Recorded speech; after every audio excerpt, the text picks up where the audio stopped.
Well, in breaking news, folks, the SMH is reporting that US Commerce Secretary Howard Lutnick has unloaded on Australia, accusing us of subsidising cheap aluminium products. Let's go live to Shadow Home Affairs Minister James Paterson. Is this the case, James? No, of course not. Australia does not dump products overseas. We do not break any international trading rules by subsidising our domestic industries for export. We are an exemplar of the World Trade Organisation system, and we are a country that engages in free and fair trade. And, Pete, I think we have to ask how senior members of the Trump administration have developed views like this and why the Albanese government hasn't been successful in correcting these falsehoods. We have to put our best foot forward. The workers and families in the steel and aluminium industries deserve our best efforts to secure exemptions for Australian industry, and I worry about which industries could be hit next. Okay. But to do that, we need a Prime Minister who's willing to get on the plane, to go to Washington DC to meet with the President.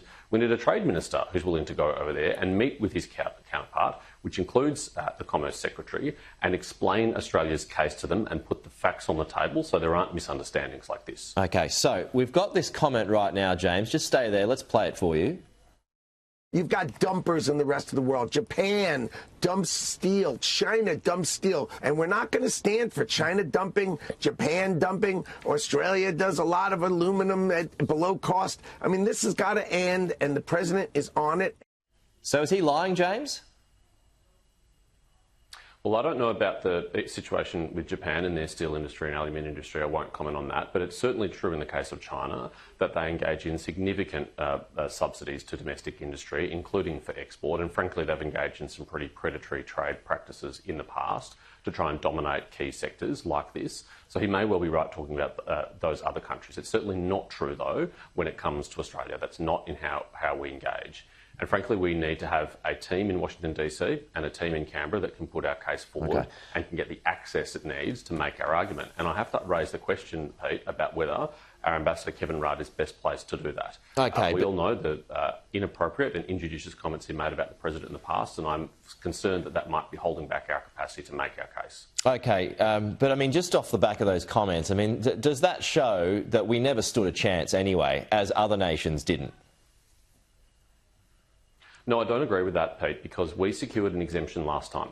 President Trump did tariffs very similar to this when he was last in office, and previous Australian governments under Malcolm Turnbull and Scott Morrison... Right, this is a much more forceful Trump, though, is it not? ...exemptions for Australia.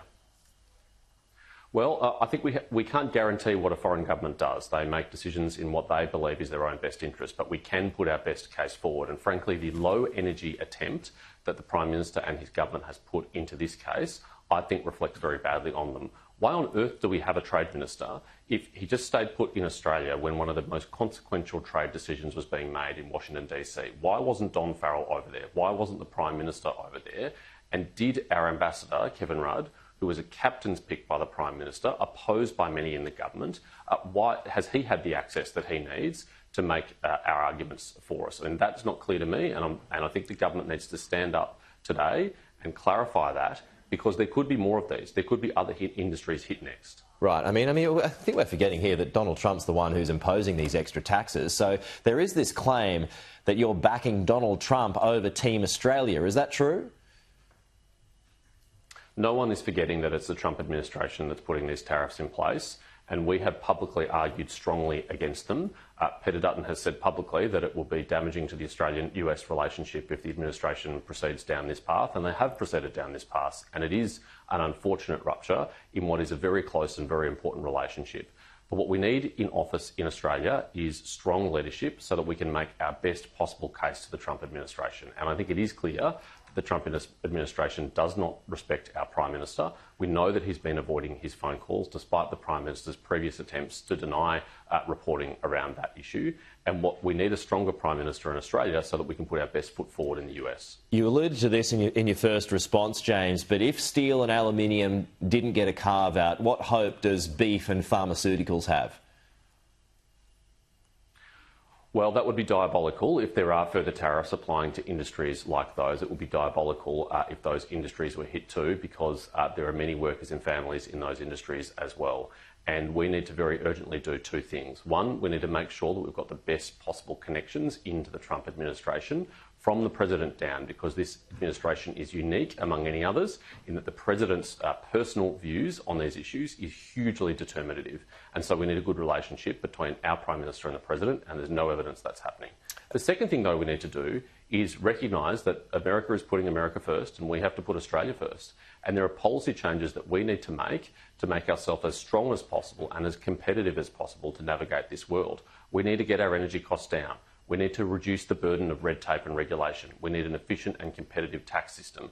We need Australian businesses able to compete on the international stage. And the only way we're going to do that is if we change the government and get our country back on track. OK, we'll have to leave it there, James. Thank you, though. We'll chat to you again soon. Coming up, we'll show you the moment that Trump's top